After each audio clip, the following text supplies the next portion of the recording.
பிஸ்மில்லாஹிர்ரஹ்மானிர்ரஹீம். அரிசி மாவு உளுந்து மாவு வச்சு போண்டா சுட போகிறோம். போண்டாவுக்கு தேவையான பொருட்கள் இது. இந்த உளுந்து அரிசியும் போட்டு சேர போட்டு ஒரு டம்ளர் போட்டு அரைச்சி வச்சுருக்குறோம்.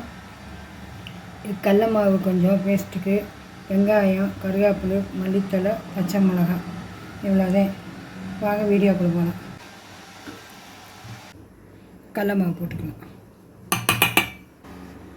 பச்சை மிளகாய், மல்லித்தழை, கருவேப்பிலை, வெங்காயம்,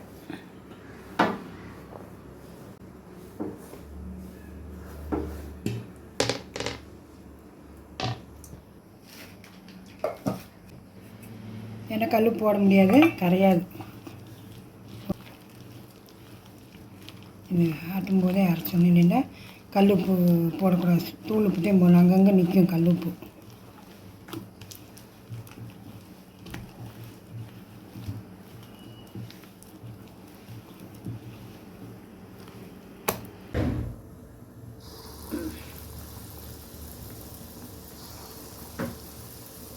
நம்ம வீட்டில் இட்லிக்கு ஆட்டின அரிசி மாவை எடுத்து வச்சா போதும்.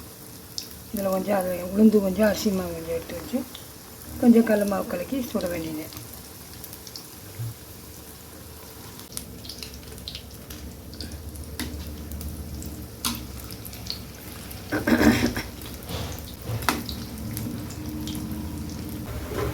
பாருங்க வெந்துருச்சு, எடுத்துக்கலாம்.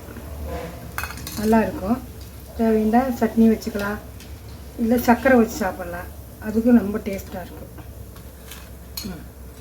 சரி பாருங்கள், ஷேர் பண்ணுங்கள், சப்ஸ்கிரைப் பண்ணுங்கள், சப்போர்ட் பண்ணுங்கள், லைக் பண்ணுங்கள்.